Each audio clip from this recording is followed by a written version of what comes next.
So nutrition tip of the week is digestion. Okay. So we're going to talk digestion. So it's complicated, right? You're a dietitian, right, Nicole? So you know digestion. So when I put something in my mouth, is that when the digestion system starts? Is that where it begins? Yeah. Your mouth starts breaking things down, and then you swallow it. It goes into your stomach. Then you have stomach acid that enters, and that helps break down your food. All the different macronutrients. Yeah. Macronutrients like fat, protein, carbs, right? Yep. And then it goes into your intestines, right? Where it is then absorbed. Yeah. Right? Yeah. So there's a lot happening. So now, so some of the breakdowns that we're going to hit on here is the first one is stomach acid. Okay. That's a possible breakdown in your digestion system, your digestive chain here. So considering your pre and your probiotics. And then lastly, fiber. So in the intestines, like making sure that you can get things absorbed. So let's just first talk stomach acid here. Well, I will say, so as a woman, especially as we age, we go through changes, we have babies, we deal with different things, and so much of what we go through, we just assume this is just the way it's going to be. I'm not 40 years old yet. I'm not as old as this guy, but I'm robbing the cradle here. But I do know that as I've aged, as I've had children, our bodies just don't function the same. And so it's important for us to recognize as we age, especially, and maybe that's even for younger people too, is we're young. Let me be clear. But what is the difference between what we need to deal with and what we are settling with, right? So some things that we deal with are things like constipation, things like belching, things like bloating. Some of them we can attribute to that time of the month, but it's important for us to be conscious of the symptoms that we're having and associate them either with something like low stomach acid levels or that time of the month, or this is just the way it is, or maybe I need to add some fiber in my diet, or maybe I need to understand why fiber needs to be a part of my diet, And so our goal is really to understand ourselves, not just to deal with things and be like, oh, I got dandruff. It's just dry the way in it Minnesota is. winter or whatever. It can be attributed to something like low stomach acid levels. So speaking of continuing this conversation along with fiber, we're going to talk about fiber in a second, but first we're going to talk about pre and probiotics. So get the bugs. What are the bugs? What are the bugs? The bugs are the probiotics. So probiotics are the healthy bugs that live in your gut that help you break down food and the prebiotic is the food for the bugs, right? So a lot of the stuff that we eat, something like yogurt, you can take a lactobacillus or a probiotic that you can get over the counter. Typically they're lactobacillus, but there are a ton of different probiotics that you can take. There's a ton of different sources. I'm not so much keen on the kefir and the kimchi and the sauerkraut, but I like yogurt. I know that I can get a certain amount of probiotic in yogurt, right? And so what the probiotic is those are the healthy bugs, right? So they are healthy bugs living in our intestinal tract that help with digestion and absorption, right? So prebiotics are food for those bugs. So we want more of those bugs and we want to feed those bugs, right? Because they do a good job at helping us to digest and absorb food in our intestinal tract. Yeah. So that's what that is. That's a good list of it too. I like it. So we're not gonna read it, but you got them. There might be a question on the quiz there, just so you know. All right, so let's talk fiber. I love talking about fiber. It is. It's great. It's a great conversation. So 25 to 35 grams per day is what's recommended. Yes. My observation is that most people are at least 10 grams a day. So typically, and I think it's important for us to know that, the way that we recommend to eat, if you don't have another eating plan or meal plan, is to carb backload, right? Well, carb backloading includes taking out a lot of the sources of of the sources of fiber in your diet. So if you think about bread, a lot of whole grain foods are things we may be eating less of. And so we are already putting ourselves at risk for having lower fiber in our diet. And so we need to, in turn, make sure that we're getting enough of fiber. Let me start out by saying, yes, we need 25 to 35 grams of fiber per day as woman and man, right? Okay, man or woman. Okay, which we are. I don't know why I said that. Anyway, So the goal of fiber, you have two goals with fiber. Number one, soluble fiber is an important part. You got anything on that? Okay. Oh, got So it. Stuff. So soluble fiber is essentially the fiber that is digested and absorbed into our bloodstream. And soluble fiber helps to act on our cholesterol, our triglycerides, our bad cholesterol, and it helps increase your good cholesterol. That is soluble fiber, okay? Mhm. Insoluble fiber is essentially the stuff that two ways.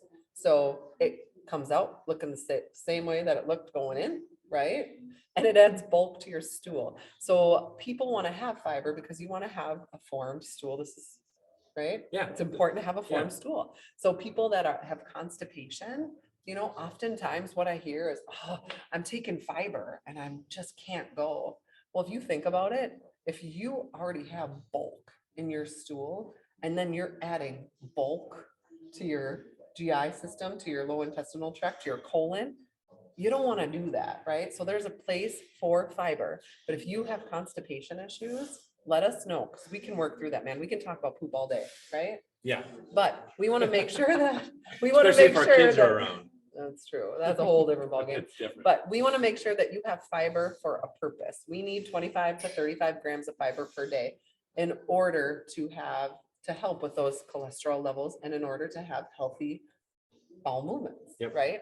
But if we are having constipation issues, we don't want to add fiber to an already impacted, digestive Sure. tract. We want to make sure that we're finding the place for that. So if you have any issues with that, let me know or talk to your coach about it. And our goal is to help you feel regular, help you feel good, help maximize digestion and absorption, Mhm. so that Yep. you can live happily ever after. Yeah. Healthily Yeah. ever after. I love it. like that. Hey guys, this week's exercise tip is based on the inner unit. Your abdominals are comprised of an inner unit and an outer unit. Okay, the four systems in your inner unit are your transverse abdominis, your diaphragm, your multifidus, and your pelvic floor. So today, I'm going to talk to you about the transverse abdominis. So as you can see, the transverse abdominis acts almost like a weight belt. Okay, and what does a weight belt do? Protects your back. Protects your back, right? Provides stability for your spine. Well, guess what, Jenny? You have one naturally in your body. What? Yeah, it's called your transverse abdominis. When it contracts, it constricts. Okay? And when it constricts, it adds inner abdominal pressure, adds stability for your spine. Okay? And that's very, very important, is to have spinal stability if you want to increase your metabolism by increasing muscle and teach your body how to burn fat. That means we have to overload your skeletal system with weights to get a muscle gain adaptation. If you have poor transverse abdominal activity, then it's going to be hard for you to overload your body. So let's just show. I'm going to have Jenny show you the plank really quick. So in the plank, okay. Now, the plank should activate your transverse abdominis. Now, it's very important that Jenny does a posterior pelvic tilt, okay, as she activates her transverse abdominis, and she draws her stomach in. She doesn't flex her abdominals.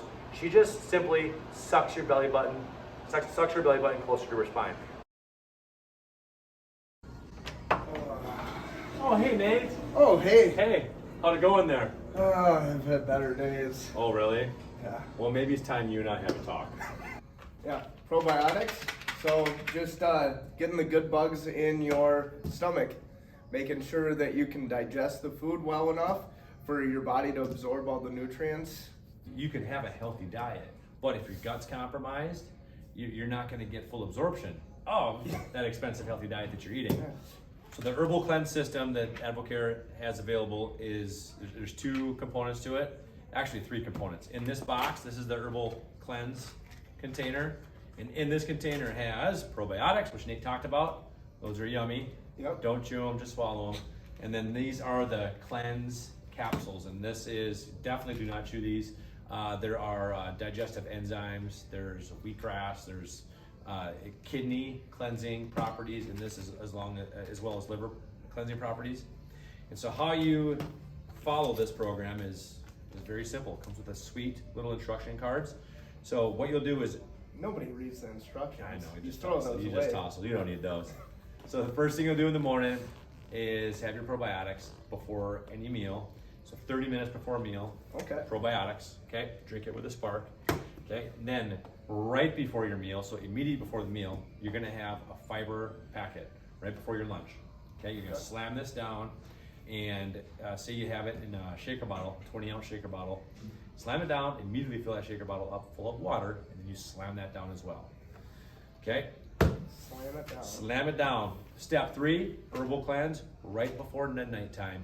You have to have these on an empty stomach, so make sure you're going empty stomach before you go to bed, which would be hour and a half. Now, generally, if it's not coming out, it's not coming off, okay? So we have to figure it out. So your gut is a complicated ecosystem, right? And it could be a few things that are compromised in it. So my suggestion would be to start your journey in trying to figure out what it is that your gut needs to be the best version of yourself.